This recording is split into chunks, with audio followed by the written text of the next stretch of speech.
મહીસાગર જિલ્લાના લુણાવાડા તાલુકાના ઝરખવાડા ગામેથી એક ઐતિહાસિક સમાચાર સામે આવ્યા છે, જ્યાં વિશ્વના પ્રથમ ગૌમાતા મંદિરનું ભવ્ય ખાતમુહૂર્ત સંપન્ન થયું છે। આ પવિત્ર પ્રસંગે મોટી સંખ્યામાં ભક્તજનો ઉમટી પડ્યા હતા અને સમગ્ર ગામમાં ઉત્સવ જેવો માહોલ જોવા મળ્યો હતો। ગૌભક્ત ધ્રુવ બાપુ તેમજ જાણીતા સમાજસેવી ખજૂરભાઈ એટલે કે નીતિન જાની ખાસ ઉપસ્થિત રહ્યા હતા। કાર્યક્રમની શરૂઆત દીપ પ્રાગટ્ય અને શાસ્ત્રોક્ત વિધિથી કરવામાં આવી હતી, જ્યારે લોકગાયક વિક્રમ ચૌહાણે ભજનો અને ગરબા દ્વારા વાતાવરણને ભક્તિમય બનાવી દીધું હતું। ખજૂરભાઈએ લોકોને આ પવિત્ર કાર્યમાં સહયોગ આપવા અપીલ કરી છે, જ્યારે ધ્રુવ બાપુએ હિન્દુ એકતાનો સંદેશ આપ્યો હતો। આ મંદિર ગૌમાતાના મહિમાને વિશ્વ સ્તરે ઉજાગર કરતું અનોખું કેન્દ્ર બનશે। કેમેરામેન સાથે વિજય જોશી, સત્ય વિચાર ન્યૂઝ। નમસ્કાર, જય શ્રી કૃષ્ણ। હું છું તમારો પ્રિય ખજૂર।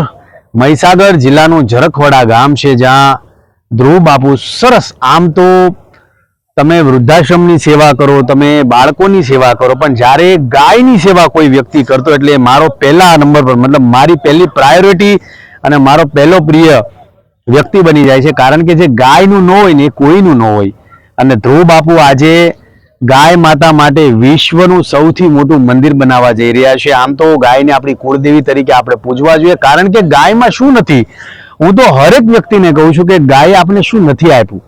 અત્યારના જમાનામાં જે રાસાયણિક યુગ છે, તમે જો ખેતરોમાં એટલી કેમિકલ, એટલી બધી દવાઓ છટાઈ છે, જેના લીધે અત્યારે ગુજરાત નહીં ભારતભરમાં કેન્સરના રોગો એટલા બધા થયા છે।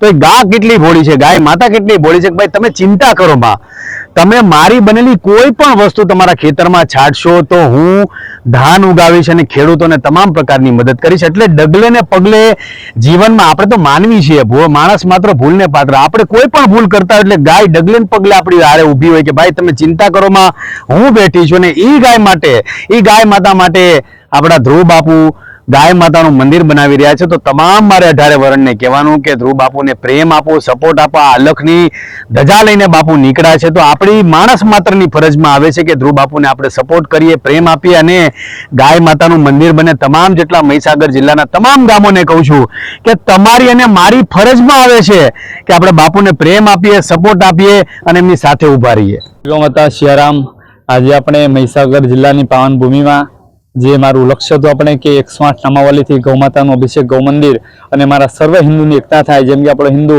બટાઈ ગયો છે અને કટાઈ ગયો છે, કે કોઈ બ્રાહ્મણ, કોઈ વૈષ્ણવ, કોઈ શુદ્ર, કોઈ રાજપૂત, અને એ બધું આપણે કુળદેવી દેવતા ગૌમાતાની અંદર નિવાસ છે। જેમ કે તમારી કુળની દેવી આજે કપાઈ રહી હોય, ગૌમાતા જે કપાઈ રહી હોય, તો આપણું કુળ કપાઈ રહ્યું છે, તો તે ઉદ્દેશ્યથી લઈને આપણે સૌ હિન્દુની એકતા થાય અને આપણે સૌ હિન્દુ એક સાથે એક થાળીમાં ખાઈ શકીએ અને આપણે સૌ હિન્દુ ગૌમાતાને પૂજી શકીએ, આપણી કુળની દેવી માની શકીએ। એ મારું લક્ષ્ય। અને ગૌ બચાવો, વિશ્વ બચાવો અને ગૌ બચાવો, સમગ્ર ભારત બચાવો, એવું મારું એક લક્ષ્ય જે સપનું આજે ગૌમાતાના મંદિરનું ખાતમુહૂર્તમાં આજે અમારા ગુજરાતના ફેમસ એક્ટર અને ફિલ્મ સ્ટાર ખજૂરભાઈ, નીતિનભાઈ જાની આપણી ભૂમિમાં પધારીને ખૂબ એમના આશીષ વચન આપ્યા અને ખુદ ભૂદેવ છે તો ભૂદેવના આશીર્વાદ મળી ગયા છે અને ભૂદેવના હસ્તું એમના હાથે ટીકા મારીને આજે ગૌમાતાના મંદિરનું ખાતમુહૂર્ત આપણે કરીશું મહીસાગર ગામના ઝરખવાડા ગામમાં। અને ગૌમાતાનું વિશ્વ પ્રથમ અભિષેક મંદિર બને, મહીસાગર ધામનું એક નાનું એવું ગામડું એક વિશ્વ લેવલની અંદર મહીસાગરનું ધામ બને, એવી મારી માતાના ચરણોમાં પ્રાર્થના છે। જય ગૌમાતા, જય હિન્દ, જય ભારત।